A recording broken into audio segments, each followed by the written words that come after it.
Nelson Mandela by Barbara Kramer. Who was Nelson Mandela? What if you lived in a country where you were judged by the color of your skin? If almost everyone you knew was black, but the government was controlled by a few white people? The government told you where to live and where you could go to school. If they wanted the land you lived on, they could take it. White people made all the laws. They also decided who would rule the country. That was the way it was in South Africa, where Nelson Mandela lived. Mandela believed all people should be treated the same. The color of their skin should not matter. He became a fighter for equal rights. It was a hard battle. He spent many years in prison because of his beliefs, but he did not quit. His fight against racism, race is made him a hero to people all around the world. Words to know: equal rights, treating all people the same. Racism, treating people poorly because of their race. In his own words, real leaders must be ready to sacrifice all for the freedom of their people. Apartheid. In South Africa, there were laws that kept black and white people apart. Those laws were called apartheid. A-par-tide. Black Africans had to live in their own section of town. They had their own schools and hospitals that were not as nice as those for white people. It was a crime for them to eat in restaurants for white people or to ride white-only buses. The son of a chief. Mandela was born in the South African village of Mavezo, on July 18, 1918. His father named him Holilala, which means troublemaker. Words to know: tribe, a group of people who share the same language and culture. His father was a chief of the Tembu tribe.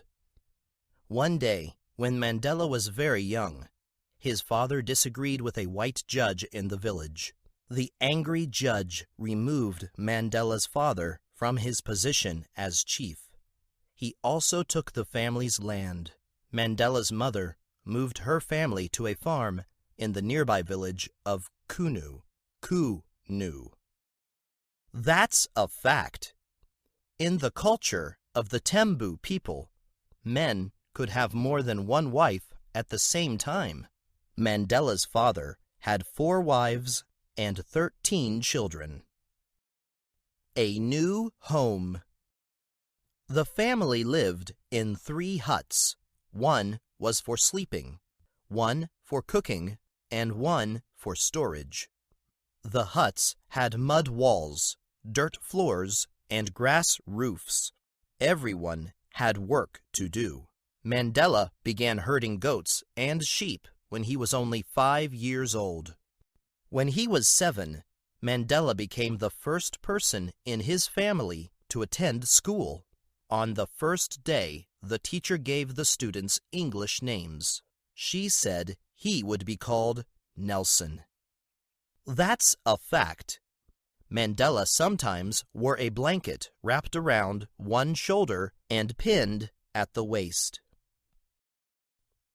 Changes.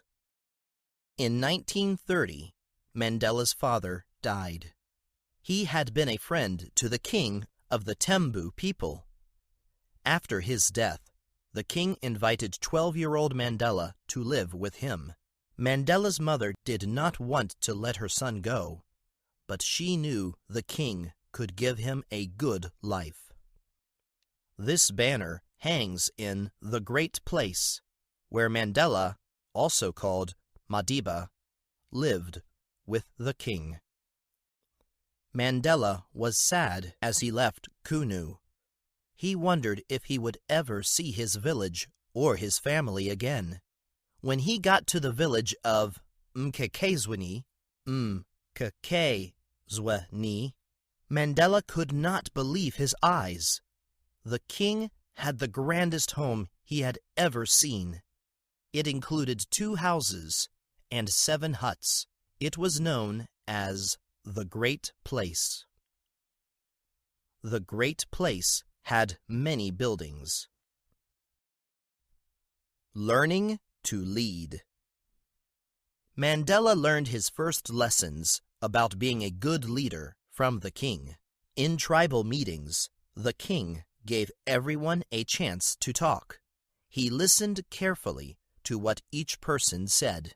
The chiefs who visited the Great Place taught Mandela about the history of the tribe. They told him stories about African heroes.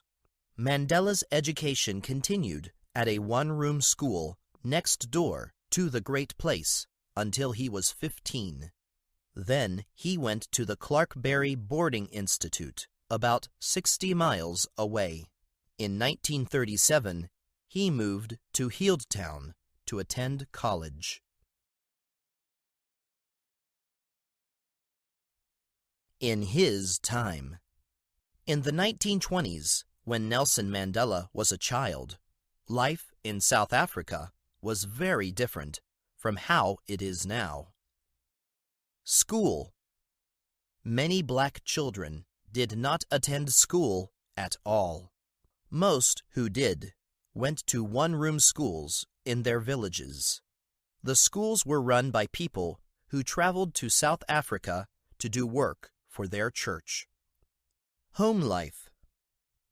A few wealthy families in Mandela's village were able to buy sugar, tea, and coffee, but most people ate only what they grew. That included beans, pumpkins, and corn. They drank milk from cows and goats. Transportation. Many white people drove cars, but Mandela and most others in his village walked.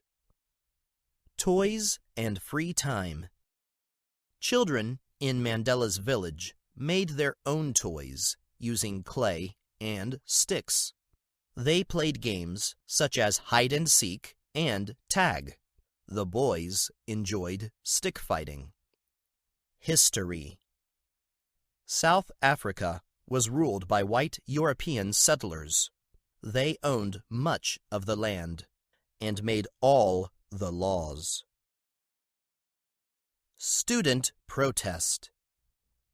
Mandela started classes at Fort Hare University when he was 20 years old. He worked hard at his studies, but he had fun too. He was on the cross-country running team. He also played soccer. In his second year, Mandela was elected to serve on the student council. There were about 150 students, but only 25 of them voted. The others were upset about the bad food served in the cafeteria. They protested by not voting. Mandela wanted to support the other students. He said he would not serve on the student council. The principal said Mandela needed to take his place on the student council or leave the school. Mandela left. Words to know. Elected. Chosen for a position or office by the act of voting. Protest. To speak or act in a way that shows you do not agree with something. Runaway. Back at the Great Place, Mandela learned the king was arranging a marriage for him. Mandela was not ready to get married, so he ran away to Johannesburg. An arranged marriage. In an arranged marriage, families decide who their children should marry. Often, the marriage is used to bring two families together. Sometimes one family gives the other family money or other gifts as part of the agreement. It was a large, modern city, but Mandela had to live in a section for black people only. The homes in that area were small. They had no electricity or running water. The only work many black men could find was in the gold and diamond mines in the area. The white owners were getting rich from the mines, but the black miners worked long hours for little pay. New ideas. Mandela got a job working as a clerk in the law office of a white lawyer. He wanted to become a lawyer, and this was the first step. He also took classes to finish college. He met many people in Johannesburg. Some of them were members of the African National Congress, ANC, a group that was working for equal rights for black Africans. Mandela joined them in 1944. That same year, he married Evelyn Massey, the cousin of one of his best friends. They had 2 sons and 2 daughters. Sadly, one daughter died as a baby. Words to know. Lawyer.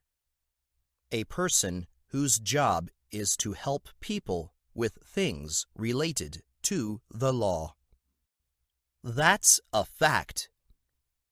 Black Africans who were at least 16 years old had to carry a passbook. It showed who they were and where they lived. By the 1950s, Mandela had become a leader in the ANC. He helped organize marches and strikes. He was also busy with work.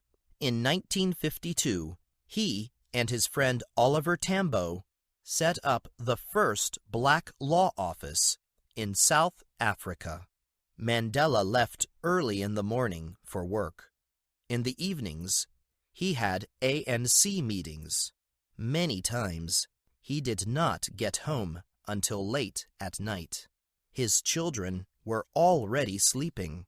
His oldest son asked why his father was not there more. Mandela tried to explain. He was working to make life better for millions of black Africans.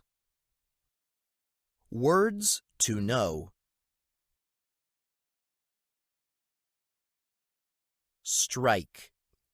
A kind of protest in which a group of people stop work until they are treated fairly. That's a fact. Mandela started law school but had to stop. After passing a written test, he was allowed to practice law. A long trial. In 1956, Mandela was arrested, along with 155 other activists. They were charged with treason, or trying to overthrow the government. The trial lasted 4 years. Mandela's wife, Evelyn, did not agree with his work with the ANC. One day, during the trial, she took their children and left. Their marriage was over. The trial was still going on when he met Winnie Madikizela. Ma-di-ki-ze-la. They were married in 1958 and had 2 daughters. Mandela arrives by bus for a day at the trial.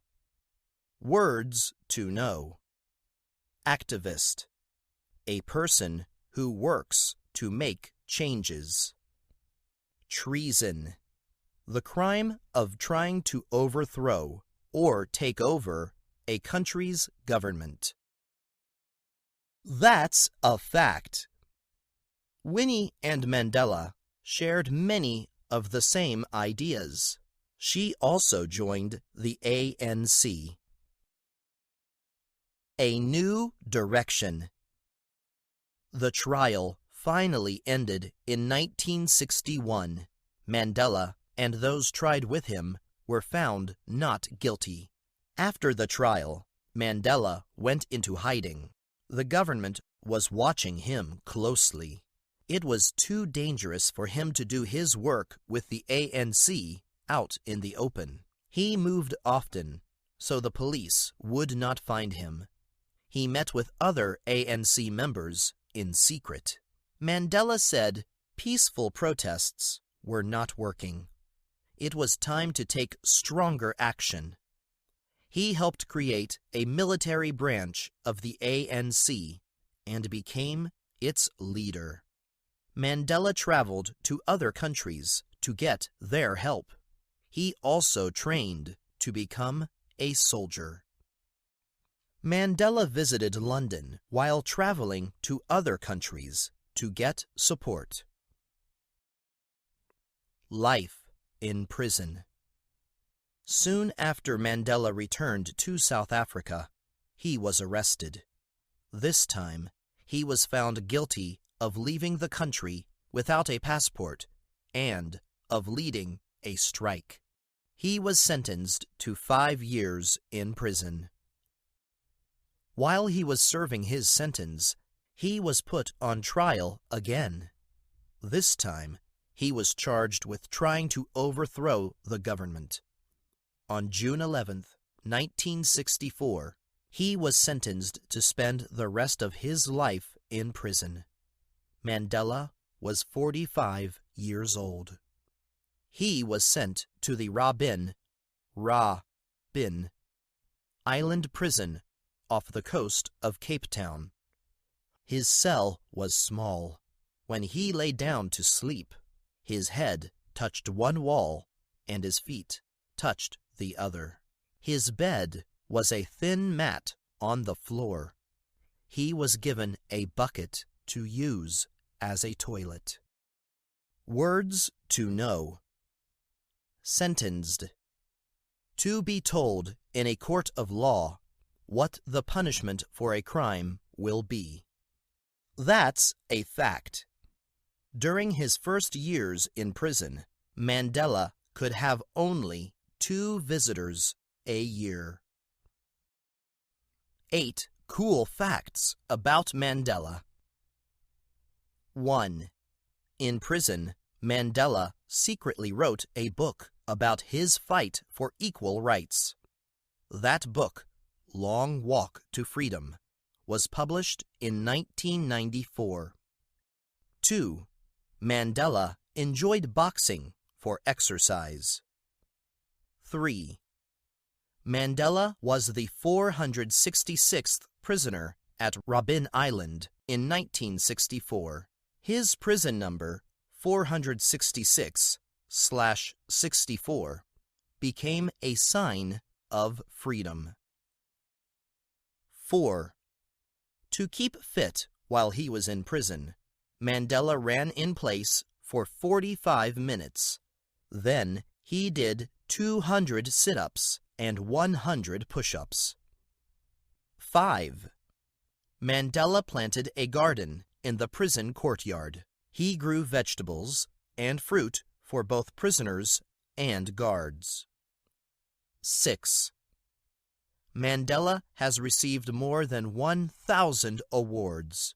More than 45 schools have been named after him. 7. One leader Mandela admired was Abraham Lincoln. Mandela learned about him in school. 8. Nelson Mandela International Day is celebrated every year on his birthday, July 18th. Free Mandela. In prison, Mandela was a leader. He used peaceful protests to help the prisoners get better food. They also got books, so they could study. Other prisoners, and even some of the white guards, admired Mandela. He was brave and never gave up hope. That's a fact. In 1988, 72,000 people attended a concert to celebrate Mandela's 70th birthday. Millions more watched at home. Outside the prison, he was not forgotten. In the 1980s, the ANC started a Free Mandela campaign. Free Mandela posters went up around the world. Students marched to show their support. Other governments put pressure on South Africa. They would not buy products made in South Africa or play sports against the country's teams. Words to know. Campaign. A group of activities planned to get a certain result. Talking about peace. In 1982, after 18 years at Robben Island, Mandela was moved to a different prison. On the streets, fighting between the police and protesters was getting worse. Mandela knew it was time for a change. While still in prison, he met with people from the South African government. They talked about peace and equal rights. In 1989, F.W. de Klerk became the new president of South Africa. He also wanted peace. On February 11, 1990, he released Mandela from prison. Mandela was 71 years old and had spent 27 years of his life in prison. Thousands cheered as Mandela walked away from prison with Winnie by his side. In his own words, "My life was beginning anew. My 10,000 days of imprisonment were at last over." There was still a lot of work to do. Mandela and President de Klerk had many meetings to talk about the future of South Africa. They did not always agree, but they worked together to end apartheid. They also worked to create a free country where people of all races could vote. On April 27, 1994, Black Africans in South Africa were able to vote for the first time. They elected Mandela. He became the first black president of South Africa. He was 75 years old. As president, he talked about forgiveness. The country had been divided. Now it was time for people of all races to work together. An award for peace. In 1993, Mandela and F.W. de Klerk were awarded the Nobel Peace Prize. It is an international award, the highest honor given to someone who has worked for peace. A new life. During Mandela's many years in prison, he and Winnie had both changed. They ended their marriage in 1996. 2 years later, on his 80th birthday, Mandela married Graça Machel. Graça Machel. Mandela served one 5-year term as president. Then he stepped down. He said it was time for a younger person to lead. In 1999, he began spending most of his time at his house in Johannesburg. 1918. Born at Maveso, South Africa on July 18th. 1930. His father dies. 1941. Runs away to Johannesburg. 1944. Joins the ANC and marries Evelyn Massey. 1952. Opens the first black law firm in South Africa. 1958. Marries Winnie Madikizela. Mandela also had a country home in Kunu, the village where he lived as a child. He listened to music, spent time with family, and enjoyed watching the sunset. They were all things he had not been able to do for the many years when he was in prison. He died on December 5th, 2013, when he was 95 years old. It was a sad day for people around the world as they remembered the man who had inspired them. He taught us about courage as he fought bravely for equal rights. He showed us hope, never giving up, even when almost everything was taken from him. 1964. Sentenced to life in prison. 1990. Released from prison. 1994. Elected President of South Africa. He taught us to forgive and showed us how to live in peace. He united a nation and changed the world, making it a better place for everyone. 1998. Marries Graça Michelle. 1999. Steps down as president. 2013. Dies on December 5th.